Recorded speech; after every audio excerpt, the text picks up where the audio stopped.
Hello दोस्तों, आप हैं हमारे साथ हमारे YouTube channel target exam only पर। टारगेट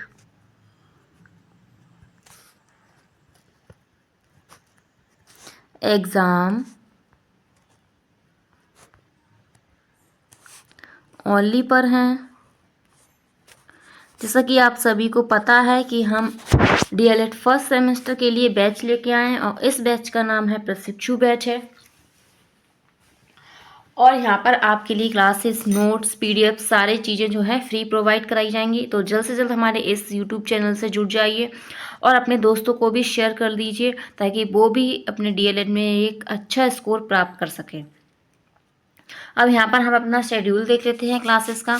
तो जैसे कि आप सभी को ये भी पता है कि हिंदी का सिलेबस हम कंप्लीट कर चुके हैं और मैं आपको अब करा रही हूँ बाल विकास पेपर फर्स्ट। क्या करा रही हूँ? बाल विकास पेपर फर्स्ट करा रही हूँ। और ये क्लास आपकी शाम को 5 बजे होती है। इसके बाद आपको अंजलि मैम पढ़ाती हैं। अंजलि मैम आपको संस्कृत और कंप्यूटर पढ़ाएंगी और संस्कृत की क्लास होगी 4 बजे, कंप्यूटर की क्लास होगी 3 बजे। ठीक है। और फिर आपको जो है रंजीत सर पढ़ाएंगे। रंजीत सर आपको मैथ्स पढ़ाएंगे और मैथ्स की क्लास 6 बजे होगी। तो ये हमारा शेड्यूल है, इसको आप स्क्रीनशॉट ले लीजिए या नोट डाउन करके कहीं चिपका लीजिए। तो अब हम अपनी क्लास स्टार्ट करते हैं। तो यहाँ पर यूपी डीएलएड फर्स्ट सेमेस्टर बाल विकास एवं सीखने की प्रक्रिया हम देख रहे हैं और ये इसे हम एजुकेशन ईडीयू फर्स्ट कहते हैं। क्या कहते हैं? ईडीयू फर्स्ट कहते हैं।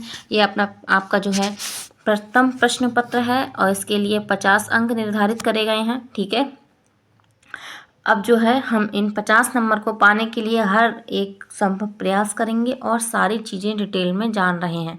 ठीक है। तो हम आज देखेंगे क्या करेंगे। आज हम जो करेंगे वो करेंगे अधिगम की प्रभावशाली विधियाँ। क्या है? अधिगम की प्रभावशाली विधियाँ।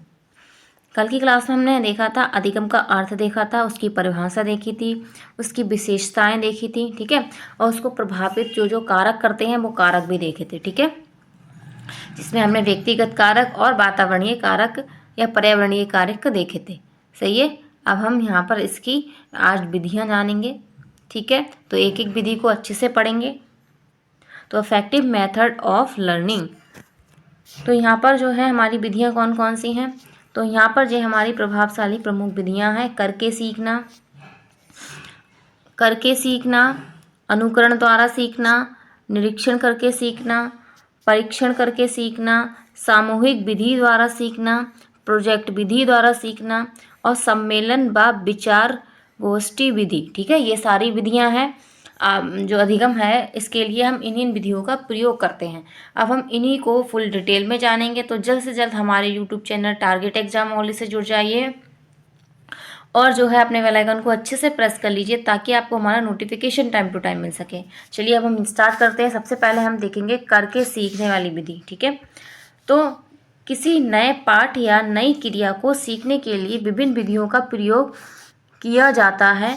मनोवैज्ञानिकों ने कुछ प्रमुख विधियों को अधिक उपयोगी एवं प्रभावशाली बताया है। ये विधियाँ इस प्रकार हैं। तो कौन सी है? पहली, करके सीखना, learning by doing. Learning by doing. तो इस विधि में छात्र के द्वारा प्रत्येक कार्य में प्रत्यक्ष रूप से भाग लिया जाता है। कैसे लिया जाता है? प्रत्यक्ष रूप से भाग लिया जाता है। बच्चे जिस कार्य को स्वयं करते हैं उसे जल्दी सीखते हैं। आपने देखा होगा अगर हम किसी कार्य को स्वयं करते हैं, मतलब खुद से करने का प्रयास करते हैं, तो वो चीज़ें हमें जल्दी जल्दी मतलब अच्छे से समझ में भी आती हैं और हम उनको अच्छे से कर भी सकते हैं और सीख भी सकते हैं। जब बच्चे किसी कार्य को स्वयं करते हैं तो वे उसके उद्देश्यों का निर्माण करते हैं, उसको करने की योजना बनाते हैं। ठीक है। क्या बनाते हैं? योजना बनाते हैं और उसे पूर्ण करने की कोशिश करते हैं। ठीक है। यदि उसमें वे असफल रहते हैं तो अपनी गलतियों का पता लगाते हैं। ठीक है। तथा उसमें सुधार करने का भी क्या करते हैं? प्रयत्न करते हैं। जैसे मान लीजिए अगर हम किसी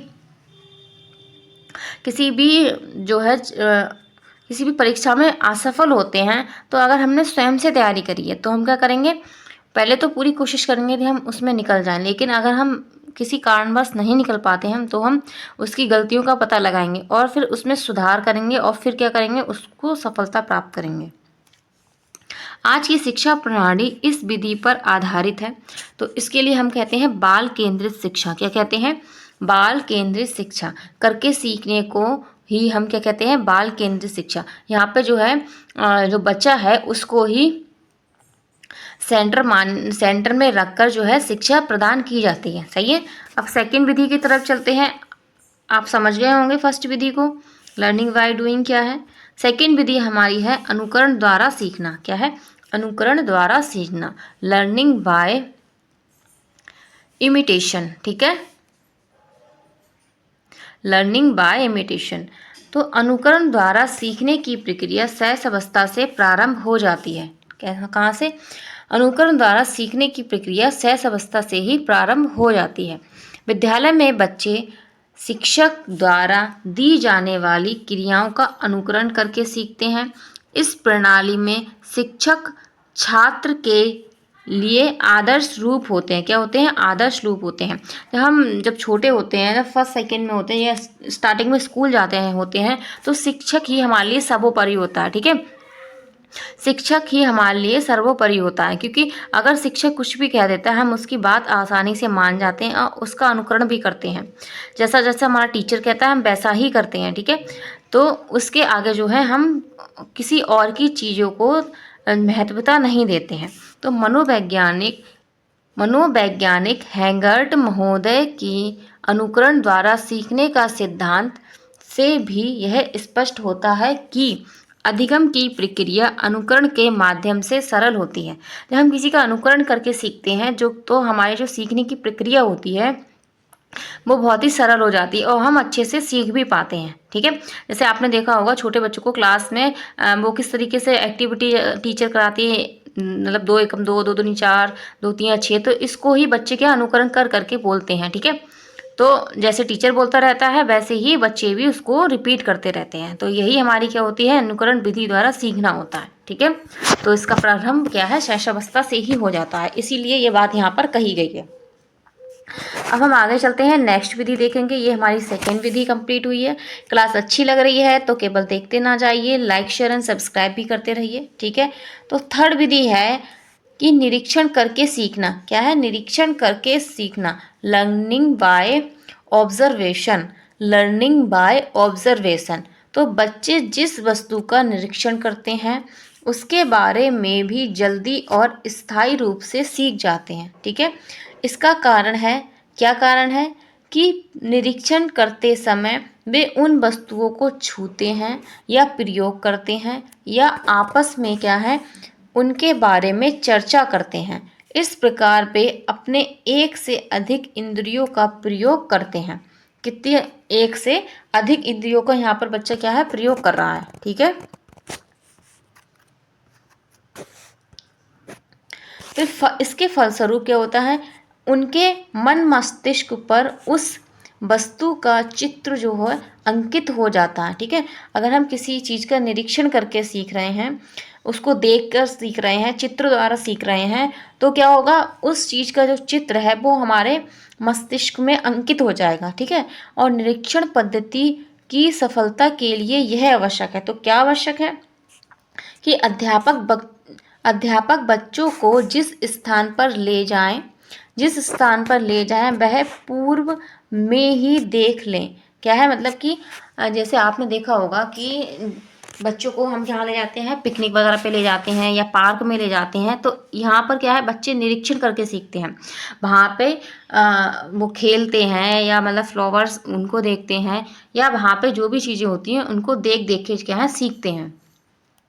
तो यहाँ पर ले जाने से पहले टीचर को पहले वहाँ पर खुद जाकर देखना चाहिए कि वो जगह कैसी है या बच्चों को ले जाने लायक है या नहीं है। ठीक है, और फिर उसके बाद योजना बनानी चाहिए। इस विधि से सीखने में छात्र की जिज्ञासा एवं उत्सुकता बनी रहती है। क्या बनी रहती है? छात्र की जिज्ञासा और उत्सुकता बनी रहती है। जैसे कि आप जानते होंगे छोटे बच्चों को हम कहते हैं कि अरे हम वहाँ घूमने जाएंगे, तो बहुत ही उत्सुकता उनके अंदर आ जाती है। सामाजिक विज्ञान के अंतर्गत भूगोल शिक्षण में इस विधि का प्रयोग अवश्य किया जाना चाहिए ताकि बच्चे उसे सहजता से सीख सकें। भूगोल सब्जेक्ट, ज्योग्राफी सब्जेक्ट में जो है हम इस विधि का प्रयोग करते हैं। जैसे मान लीजिए आपने ग्रेजुएशन भी किया है, तो वहाँ पर अगर आपने ज्योग्राफी ली है तो टीचर वहाँ पर आपको क्या है घुमाने ले जाते हैं। तो ऐसा नहीं है कि छोटे बच्चों में ही निरीक्षण करके सीखने की विधि होती है, मतलब जब हम बड़े हो जाते हैं तो भी हम इन इन विधियों का हमारे जो है शिक्षा में प्रयोग होता रहता है। ठीक है, भले ही वो बड़े स्तर पर हो। ठीक है, तो हम आगे चलते हैं। यहाँ पर हमने थर्ड विधि कंप्लीट की है। अब अगली विधि जो है हमारी होगी, फोर्थ विधि पे चलेंगे। तो हमारी फोर्थ विधि हमारी जो है वो है परीक्षण करके सीखना। क्या है? परीक्षण करके सीखना। तो इसे हम इंग्लिश में क्या कहेंगे? इसे हम कहेंगे learning by testing. Learning by testing. ठीक है, तो इसके अंतर्गत छात्र अपनी आवश्यकता के अनुरूप सामग्री का परीक्षण करते हैं तथा ज्ञान प्राप्त करते हैं। जैसे बच्चे किताब में गिनती को पढ़ते हैं तो प्रथम दृष्टि में उनका कोई महत्वपूर्ण स्थान नहीं होता है, परंतु व्यवहारिक जगत में जब बच्चे स्वयं इसका प्रयोग करते हैं, देखते हैं, तो उसका अधिगम स्थायी रूप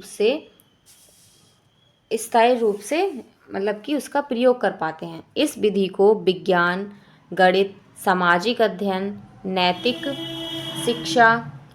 शिक्षा आदि में प्रयोग किया जा सकता है। इस विधि के माध्यम से बच्चों में आत्मनिर्भरता का विकास होता है, क्योंकि इस परीक्षण में वे स्वयं प्रयास करते हैं। तो परीक्षण करके सीखना विधि जो भी है हमारे लिए बहुत ही इम्पोर्टेंट है। इससे क्या होता है, हम जिस चीज़ का हमारे जीवन में महत्व नहीं होता है वो महत्व भी आ जाता है जब हम उसको मतलब कि अच्छे से समझकर जो है अपने व्यवहारिक जीवन में प्रयोग करते हैं। ठीक है, तो इसका विधि का प्रयोग कहाँ पे? विज्ञान में, गणित में, सामाजिक अध्ययन और नैतिक शिक्षा आदि में किया जाता है। ठीक है, तो यहाँ पर हमारी फोर्थ विधि कंप्लीट हो गई है। आप अच्छे से समझ पा रहे होंगे, मुझे उम्मीद है। अब हम फिफ्थ विधि देखते हैं।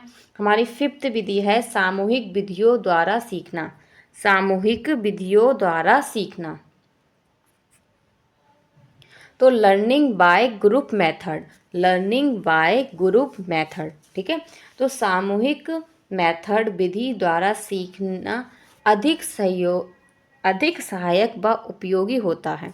कैसा होता है? अधिक सहायक भी होता है और उपयोगी होता है। इस संबंध में कोल्सनिक, कौन है? कोल्सनिक का मत है कि बालक को प्रेरणा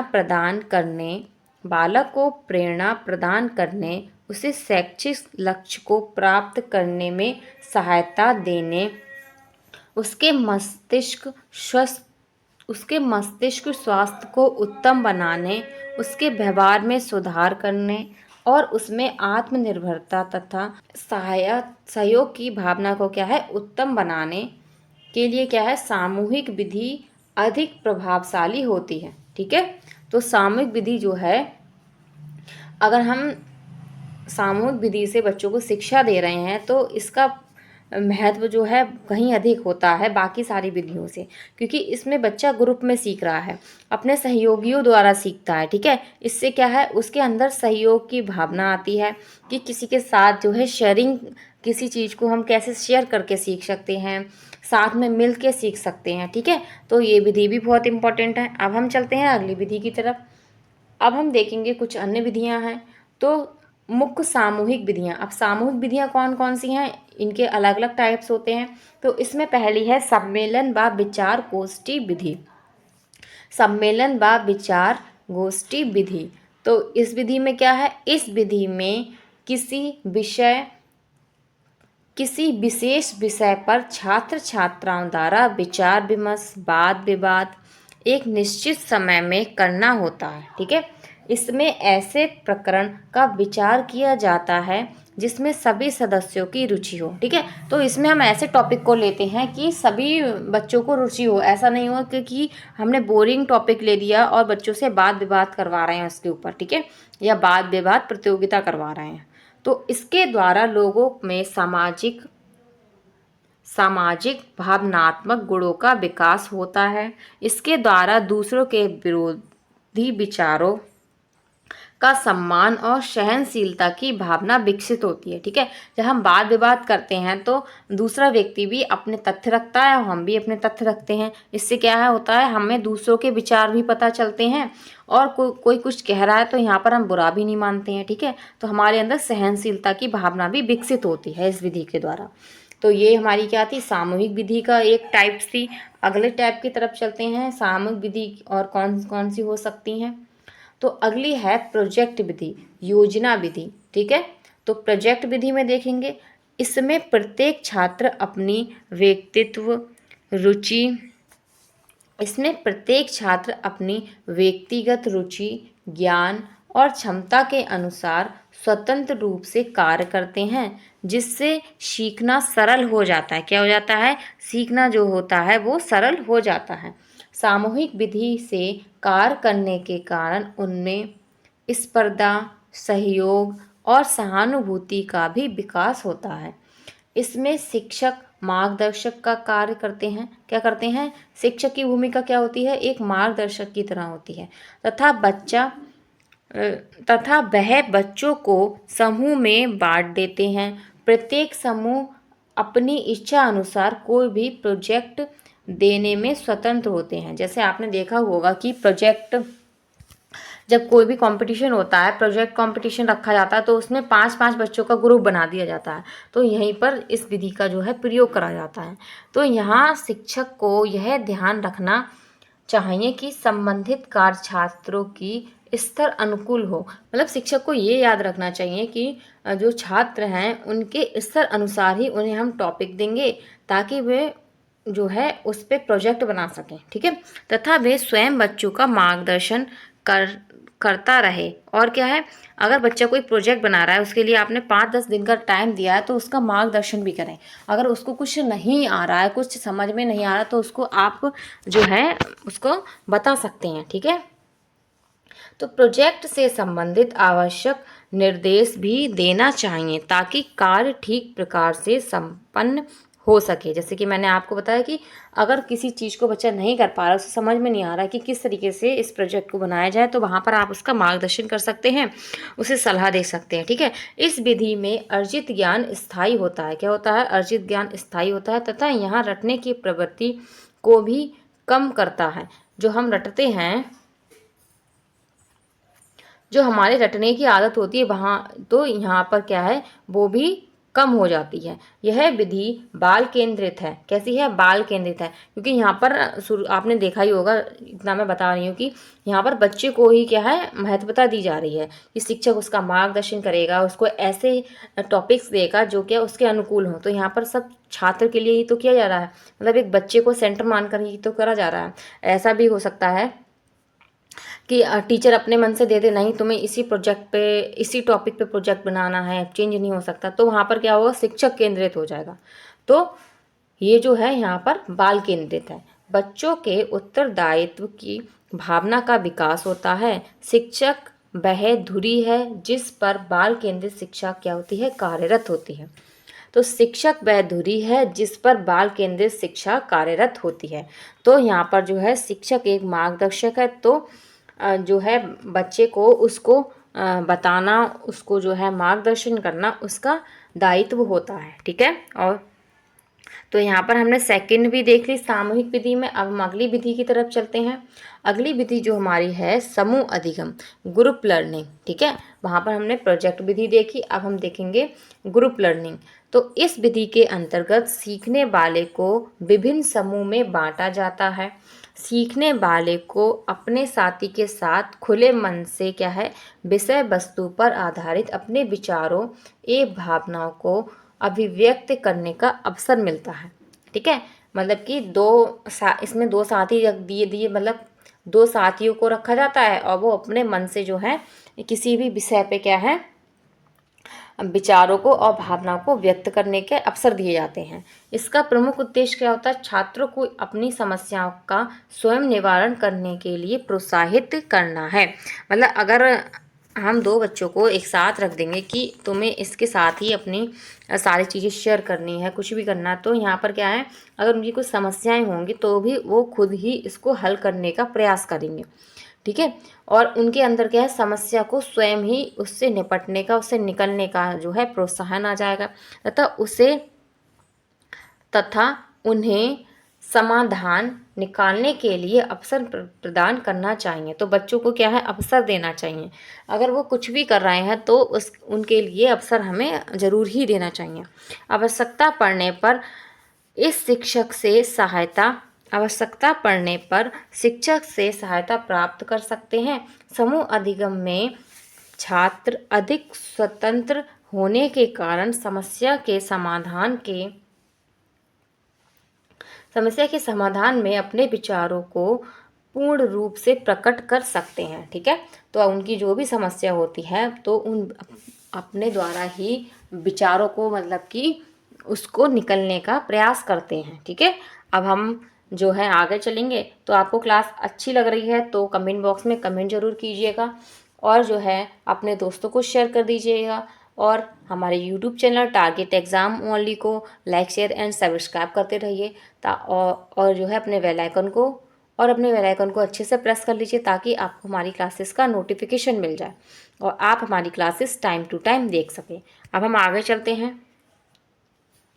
तो यहाँ पर हमने सारी विधियाँ कंप्लीट कर ली हैं। अब हम देखेंगे जो अच्छे शिक्षक होते हैं उनके गुण क्या होते हैं। अगर आपको भी एक अच्छा शिक्षक बनना है तो आपके अंदर ये सारे गुण होना चाहिए। तो पहला क्या है, गतिविधियों के निर्माण की क्षमता होनी चाहिए उसके अंदर। स्पष्ट निर्देश होना चाहिए कि स्पष्ट निर्देश दे सके बच्चों को। ठीक है, और बच्चों की मानसिक क्षमता की पहचान कर सके। क्या है कि निरंतर सीखने वाला हो।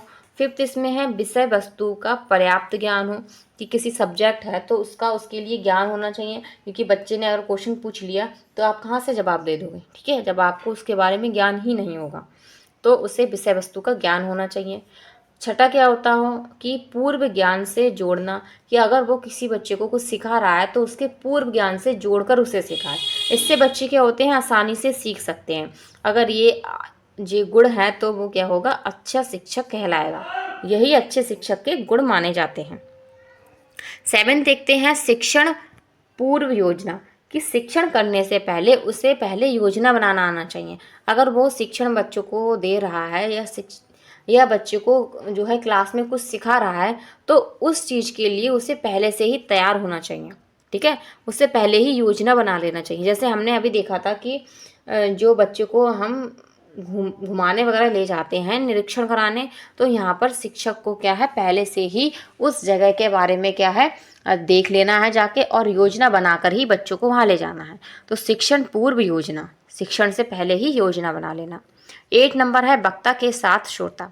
तो अच्छे वक्ते के साथ वो अच्छा श्रोता भी होना चाहिए, अच्छा सुनने वाला भी होना चाहिए। ये नहीं केवल बोले जा रहा है, ये नहीं केवल बोलते जा रहे हैं और बच्चे जो हैं समझ नहीं पा रहे हैं या बच्चे कुछ कह रहे हैं उनको समझने का हम प्रयास नहीं कर रहे हैं। तो वक्ता के साथ श्रोता भी होना चाहिए। 9 नंबर है झिझक ना होना, कि उसके अंदर झिझक नहीं होनी चाहिए कि कुछ भी चीज़ अगर वो समझा रहा है तो बिना झिझक के समझाए। अगर टीचर ही अटक जाएगा तो बच्चे क्या ही समझ पाएंगे। ठीक है, तो ये गुण भी एक टीचर के अंदर होना चाहिए। 5th है भयमुक्त कक्षा। कक्षा में ऐसा वातावरण उसको रखना चाहिए कि भयमुक्त हो। भयमुक्त का मतलब है उसको बच्चों को डरा के नहीं रखना चाहिए क्लास में। ठीक है, बच्चों को प्यार से उन्हें अच्छे से समझाकर उनके साथ अच्छा व्यवहार करना चाहिए ताकि कक्षा में भयमुक्त व्यवहार हो सके। ठीक है, कक्षा हो। 11 नंबर है पूर्व ग्रह मुक्त, क्या हो, पूर्व ग्रह मुक्त हो। ठीक है, 12 नंबर है पक्षपात रहित व्यवहार हो। उसका व्यवहार ऐसा हो कि पक्षपात रहित हो, ऐसा नहीं किसी बच्चे के साथ वो अच्छा व्यवहार कर रहा है और किसी के साथ गलत व्यवहार कर रहा है। तो यहाँ पर उसका व्यवहार जो है बहुत ही महत्वपूर्ण भूमिका निभाता है। तो ये सारे हमारे क्या हैं, एक अच्छे शिक्षक के गुण होते हैं। अगर आप भी एक अच्छा शिक्षक बनना चाहते हैं तो ये सारे गुण आपके अंदर होना चाहिए। ठीक है, तभी एक आप अच्छे शिक्षक कहलाएंगे। तो यहाँ पर जो है हमने अपनी क्लास कंप्लीट कर ली है। तो आपको क्लास कैसी लगी है कमेंट बॉक्स में अपना कमेंट जरूर कीजिएगा। ठीक है, जहाँ से जहाँ लोग को शेयर कीजिएगा ताकि वो भी जो है हमारे इस फ्री प्रशिक्षु बैच से जुड़ सकें और अपना डीएलएड में अच्छा स्कोर प्राप्त कर सकें। ओके, अब हम नेक्स्ट क्लास में मिलते हैं। तो टारगेट